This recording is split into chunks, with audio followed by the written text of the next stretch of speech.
Hey everybody, I'm Monali. Welcome to my YouTube channel Simple School.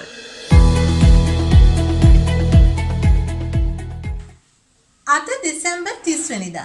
හෙට හවස වෙනකොට ඒ කිව්වේ දෙසැම්බර් 31 වෙනිදා හවස වෙනකොට ඔයාලගේ ෆෝන් එක New Year wishes වලින් අලුත් අවුරුදු සුබ පැතුම් වලින් පිරීලා ඉතිරෙනවා.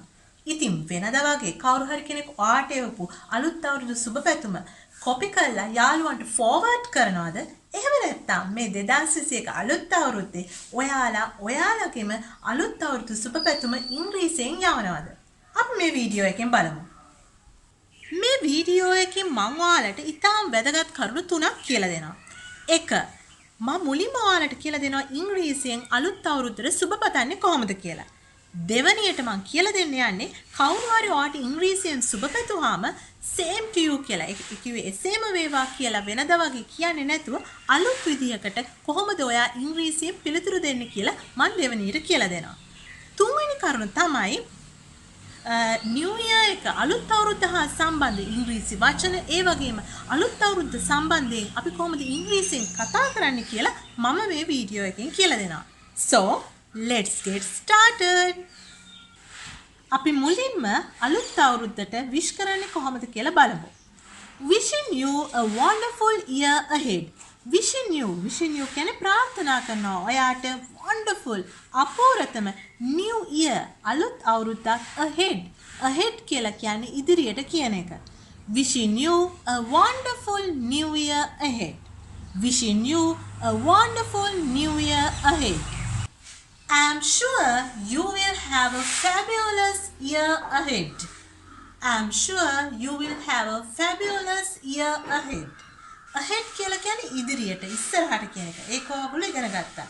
ඒ වගේම fabulous කියන්නේ wonderful කියන එකම තමයි. අපූර්වතම ඉතා හොඳ කියන තේරුම තමයි fabulous කියලා කියන්නේ. I'm sure මට විශ්වාසයි. You will have ඔයාට ලැබේවි fabulous අපූර්වතම wonderful year ahead. අවුරුද්දක් ඉදිරියට. I'm sure you will have a wonderful year ahead.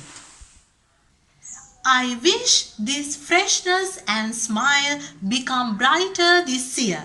I wish මම ප්‍රාර්ථනා කරනවා this may freshness කියන්නේ නැවුම් බව and smile කියන්නේ හිනාව කියන එකට.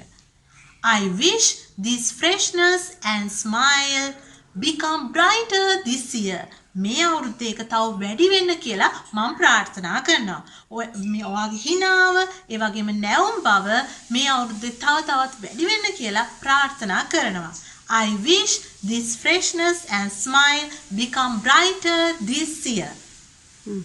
ඔන්න දැන් මම ඔයාලට කියලා දෙන්න යන්නේ මේ කොරෝනා කාලේට ගැලපෙනම අලුත් අවුරුදු සුබ පැතුමක් ගැන. We may not meet for months. අපි සමහර විට මාස ගානකින් හමු නොවී තියෙන්න පුළුවන්. But නමුත් I wish you මම ප්‍රාර්ථනා කරනවා a wonderful new year. අපූර්වතම අලුත් අවුරුද්දක්. And සහ I hope to meet you soon. මම බලාපොරොත්තු වෙනවා. I hope කියලා කියන්නේ බලාපොරොත්තු වෙනවා කියන එකට. I hope to meet you. ඔයාව හම්බ වෙන්න soon. ඉක්මනටම. We may not meet for months. But I wish you a wonderful new year and I hope to meet you soon. Happy New Year! May your dreams come true in 2021. Happy New Year! ප්‍රීතිමත් නව වසරක්. May your dreams ඔයාගේ හීන come true සැබෑ වෙන්න කියලා ප්‍රාර්ථනා කරනවා in 2021 2021. 2021 කියලා අපිට කියන්න පුළුවන් ක්‍රම දෙකක් තියෙනවා.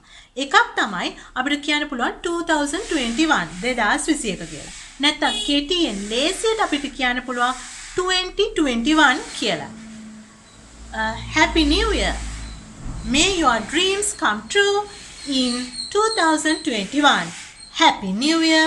May your dreams come true in 2021. Happy New Year කියලා කවුරු හරි ඔයාලට wish කරාම ඔයා කියන්නේ same to you කියලා. එසේම වේවා කියලා. ඉතින් අපි බලමු මේ same to you කියලා කියන්නේ නැතුව වෙනස් විදියකට කොහොමද එසේම වේවා කියලා කියන්නේ කියලා. Right back at you, have a splendid year. Right back at you කියලා කියන්නේ same to you කියන එකම තමයි. එතකොට have a splendid year කියලා කියන්නේ splendid කියලා කියන්නේ අපූර්වතම කදිම wonderful කියන තේරුමම තමයි. එතකොට අපිට කියන්න පුළුවන් same to you වෙනුවට right back at you කියලා. Right back at you, have a splendid year. Ditto, have a fruitful year. Ditto කියලා කියන්නේ same to you එසේම වේවා කියන තේරුමම තමයි. Ditto. Have a fruitful year. Fruitful කියලා කියන්නේ ඵලදායී කියන තේරුම. I wish you a happy new year too. මම ප්‍රාර්ථනා කරනවා ඔයාටත් ප්‍රීතිමත් නව වසරක් කියලා. I wish you a happy new year too. දැන් අපි බලමු අලුත් අවුරුද්ද හා සම්බන්ධ ඉංග්‍රීසි වචන කිහිපයක් සහ අලුත් අවුරුද්ද ගැන ඉංග්‍රීසියෙන් කතා කරන්නේ කොහොමද කියලා. New Year's Eve. Eve කියලා කියන්නේ evening කියන එකේ කෙටි වචනේ. Eve.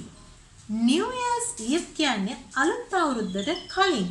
ඊට කලින් දා හවස් වරුව ගැන තමයි කියන්නේ මේ New Year's Eve කියලා. ඒ කියන්නේ දෙසැම්බර් 31 වෙනිදා හවස කියන එක තමයි New Year's Eve කියලා කියන්නේ. Resolution. Resolution කියන්නේ අදිෂ්ඨාන කරගන්නවා කියන තේරුම. අපි බලමු මේ resolution කියන වචනේ අලුත් අවුරුද්දේ කොහොමද භාවිතා කරන්නේ කියලා.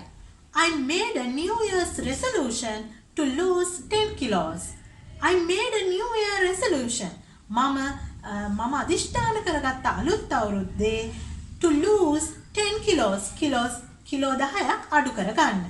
I made a New Year's resolution to lose 10 kilos. Fireworks. Fireworks කියලා කියන්නේ ගිනි කෙලි වලට. එතකොට ඔය මල් වෙඩි අර 31 වෙනිදාට රැට අපිට දකින්න පුළුවන් මේ මල් වෙඩි ගිනි කෙලි. මේකට අපිට ඉංග්‍රීසියෙන් කියන්න පුළුවන් fireworks කියලා. අපි දැන් බලමු ඔය අලුත් අවුරුද්ද කාත් එක්ක හරි chat කරනකොට අලුත් අවුරුද්ද ගැන කතා කරන්නේ කොහොමද කියලා. කොහොමද අලුත් අවුරුද්ද? How is the new year? කොහොමද අලුත් අවුරුද්ද? How is the new year? අලුත් අවුරුද්දේ අලුත් විස්තර මොනවාද? What's new about the new year? What's new about the new year? මම හිතනවා ඔයාලට මේ වීඩියෝ එක ගොඩාක් ප්‍රයෝජනවත් වෙන්න ඇති කියලා. ඉතින් ඕගොල්ලෝ මේ වීඩියෝ එකට කැමති නම් මේ වීඩියෝ එක like කරන්න, share කරන්න, ඒ වගේම Simple School YouTube channel එක subscribe කරන්න. අපිට Facebook page එකක් තියෙනවා Simple School කියලා. ඉතින් මේ Simple School Facebook page එකත් like කරන්න. අපි බලාපොරොත්තු වෙනවා ජනවාරි 1 වෙනිදා ඉඳලා spoken English වීඩියෝ මාලාවකුත් කරන්න. ඉතින් අපිත් එක්ක හැමදාම එකතු වෙන්න. Thank you so much for watching this video. Make sure you like, share and subscribe. See you from the next video. Until then, bye bye. Take care. Love you all.